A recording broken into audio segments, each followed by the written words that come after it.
Bismillahirrahmanirrahim. Assalamualaikum warahmatullahi wabarakatuh. Semangat pagi anak-anak. Di hari yang kedua ini kita akan belajar di rumah. Perhatikan dengan seksama dan di WA-nya tetap standby, begitu ganti guys. Oke anak-anak, sebelumnya belajar kita berdoa dulu, baca surat Al-Fatihah, membaca sholawat, dan biasakan melaksanakan sholat duha di waktu senggang.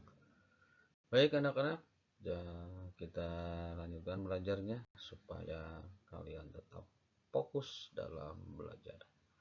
Pembelajaran 2 ini kita akan belajar tentang, coba, tahukah kamu bahwa ada beberapa jenis tumbuhan yang dapat diolah menjadi makanan dan obat?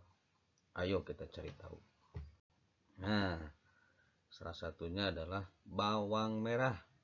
Coba kalian baca di dalam buku tematik tema 1 halaman 17, pembelajaran kedua.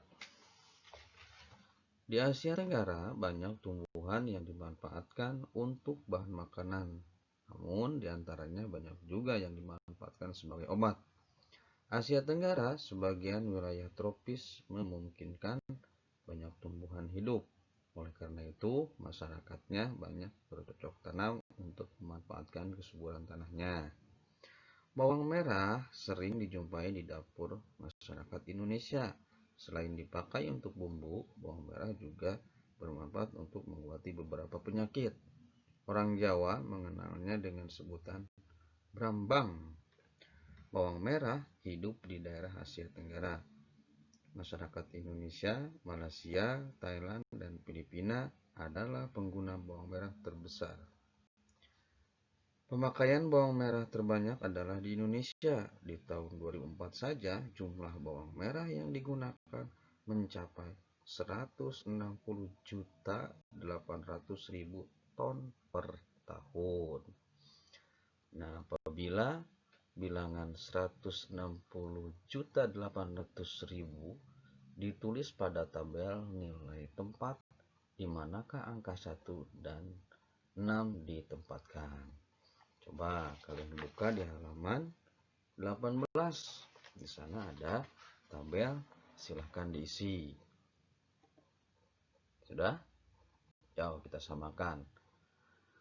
Di sini ada kolom ratusan juta, puluhan juta, jutaan, ratusan ribu, ribuan, ratusan, puluhan, dan satuan. Angka 1 ini berada di nilai tempat ratusan juta, dan nilai 6 ditempatkan pada tabel puluhan juta. Selanjutnya di jutaan ada nilai 0, dan di ratusan ribu ada angka 8. Di puluhan ribu 0, ribuan 0, ratusan 0, puluhan 0, satuan 0. Ini yang namanya nilai tempat. 1 itu adalah ratusan juta, 6 itu adalah puluhan juta, 0 ini adalah jutaan, 8 ini ratusan ribu, dan seterusnya. Paham? Paham. Silakan kalian coba bahwa setiap nilai-nilai itu memiliki nilai tempatnya masing-masing. Ada ratusan juta, puluhan juta, jutaan, ratusan ribu, puluhan ribu, ribuan, ratusan, puluhan, dan satuan. Hitung-hitung banyak jutaan, tapi di saku ya lumayan lah, ada 3.000 juga gitu ya. Selain bawang merah, nah ada nanas yang banyak tumbuh di Asia Tenggara. Saat ini nanas banyak diproduksi dalam bentuk kalengan maupun dalam kemasan lainnya. Nah, perhatikan informasi berikut. Nanas adalah buah yang memiliki manfaat bagi kesehatan. Selain buahnya enak, nanas diyakini mengandung vitamin, protein, dan mineral yang sangat penting bagi tubuh. Di Asia Tenggara, nanas banyak ditanam di Filipina, Thailand, dan Indonesia. Berpenduduk sekitar 555 juta, Asia Tenggara menjadi penghasil nanas tertinggi di dunia. Di Kecamatan Sungai Apit, Siak, Indonesia, produksi nanas mencapai 21.600.000 buah per tahunnya.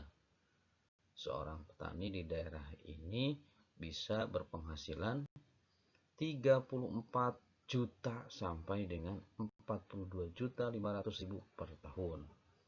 Penghasilan mereka setiap bulan adalah sekitar 2.830.000 sampai 3.540.000 rupiah.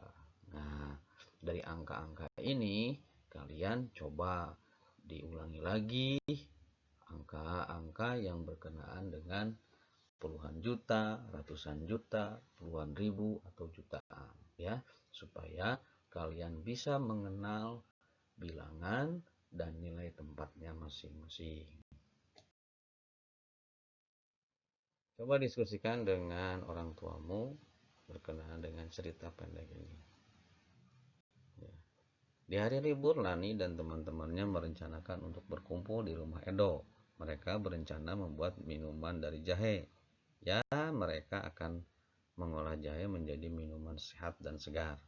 Namun, alangkah kagetnya Lani, Udin, Siti, Dayu, dan Beni, Edo ternyata sedang sakit. Ia batuk dan demam. Edo terbaring di tempat tidur. Mereka akhirnya bersepakat membuatkan wedang jahe untuk Edo.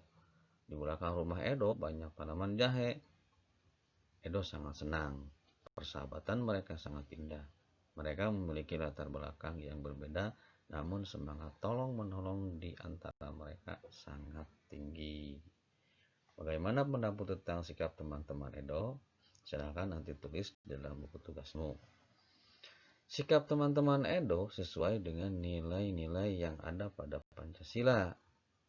Pancasila ada 5 sila. Nah, sebelumnya, tahukah bagaimana perumusan Pancasila itu dibuat? Proses perumusan Pancasila, anggota BPUPKI, apa itu BPUPKI? Badan Pendidik Usaha Persiapan Kemerdekaan Indonesia. Jadi anak-anak, dulu sebelum Indonesia merdeka, nah, perumusan Pancasila menjadi sebuah dasar negara ini ada sejarahnya. Nah, coba kalian perhatikan. Anggota BPUPKI resmi dilantik pada tanggal 28 Mei 1945. Sehari berikutnya yaitu tanggal 29 Mei 1945. BPUPKI mulai bersidang. Sidang berlangsung sampai tanggal 1 Juni 1945. Salah satunya agendanya adalah merumuskan dasar negara Indonesia merdeka. Dalam sidang tersebut, beberapa anggota mengajukan usulan tentang dasar negara. Ada 3 tokoh yang mengajukan gagasan tentang dasar negara Indonesia. Mereka adalah Muhammad Yamin, Supomo, dan Soekarno. Pada tanggal 29 Mei 1945, Muhammad Yamin mengemukakan gagasannya. Menurutnya, negara Indonesia harus berpijak pada 5 dasar. Berikut 5 dasar usulan Muhammad Yamin. 1. Pri kebangsaan. 2. Pri kemanusiaan. 3. Pri ketuhanan. 4. Pri kerakyatan. Dan 5. Kesejahteraan rakyat. Selanjutnya, tanggal 31 Mei 1945, giliran Supomo menyampaikan gagasannya. Menurutnya, Indonesia harus berdiri atas asas-asas berikut. 1. Persatuan. 2. Kekeluargaan. 3. Keseimbangan lahir dan batin. 4. Musyawarah. 5. Keadilan rakyat. Dan yang terakhir, tanggal 1 Juni 1945, giliran Soekarno menyampaikan usulannya. Soekarno juga menyatakan bahwa negara Indonesia harus didirikan di atas 5 dasar.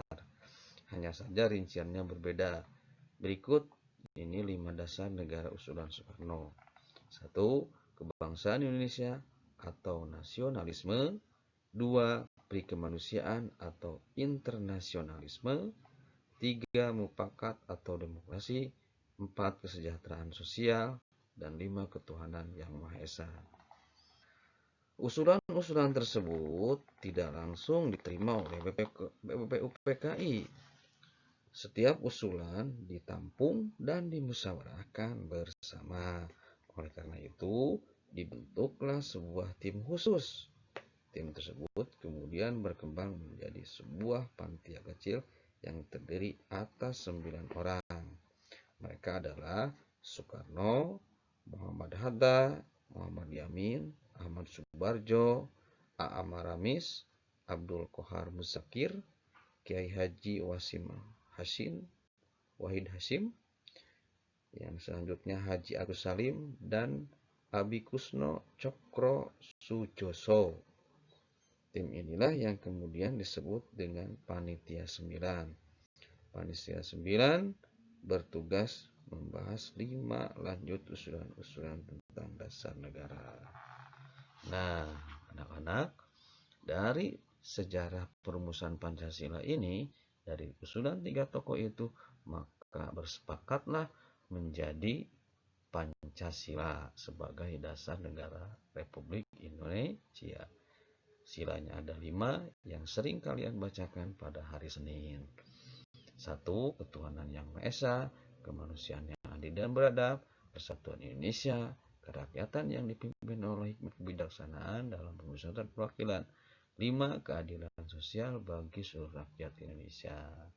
Nah, semua rakyat Indonesia bersepakat bahwa dasar negara Indonesia adalah Pancasila.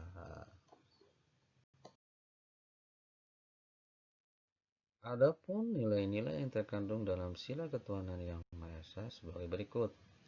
1. Takwa terhadap Tuhan yang Maha Esa. 2. Toleransi, penghormatan kepada agama atau kepercayaan lain. 3. Kerukunan antar umat beragama. Dan nilai-nilai yang terkandung dalam sila kemanusiaan yang adil dan beradab sebagai berikut. Persamaan derajat, menghargai hak asasi manusia. 3. Solidaritas, setiap kawan antar sesama manusia. Dan yang terakhir adalah perdamaian.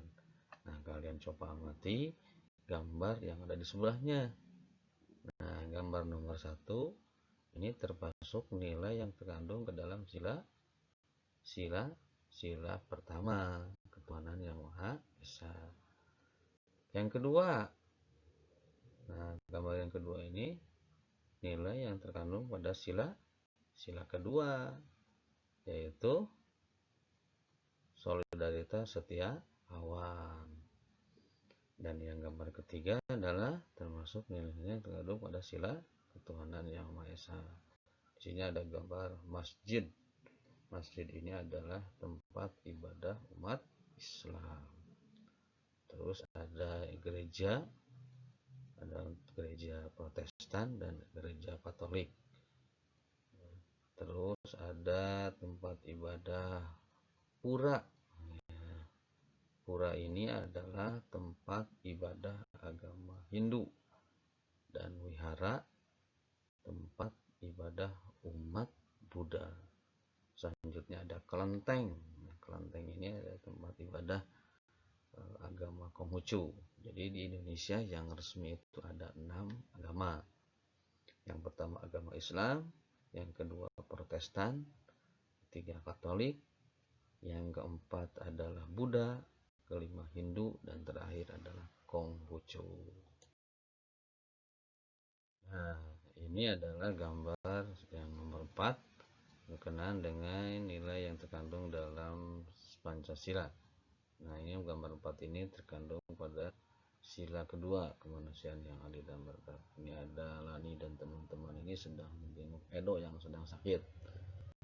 Yang kedua ini adalah teman yang sedang belajar ya, menjadi keras, saling menghormati pendapat satu sama lain. Ini termasuk sila yang kedua ya. Yang selanjutnya ini ada yang menolong anak yang terjatuh, menginjak ini bekas cangkang pisang, lalu ditolong sama temannya. Dan satu lagi adalah yang sedang mengembangkan pendapat, yang satunya diam. Dan terakhir yang menggambar nomor 8 Ini adalah termasuk menghormati orang tua, termasuk nilai yang terkandung dalam Pancasila yang kedua, yaitu kemanusiaan yang adil dan beradab. Nah, kali ini kita akan belajar membahas tentang patung Nusantara yang terbuat dari tanah liat. Kalian bisa amati gambar-gambar patung yang terbuat dari tanah liat ini. Nah, bagaimana cara proses pembuatan patung Nusantara dari tanah liat? Pembuatan patung tanah liat dapat dilakukan dengan teknik cetak, tekan, maupun ukir. Untuk teknik cetak, tekan, dan ukir sebaiknya menggunakan tanah liat plastis. Jangan menggunakan tanah liat yang terlalu lembek karena akan menyulitkan untuk memperoleh bentuk yang tepat, rapi, dan jelas. Tanah liat yang terlalu lembek akan lengket pada cetakan gips sehingga sulit diangkat dari cetakan dan sulit untuk diukir.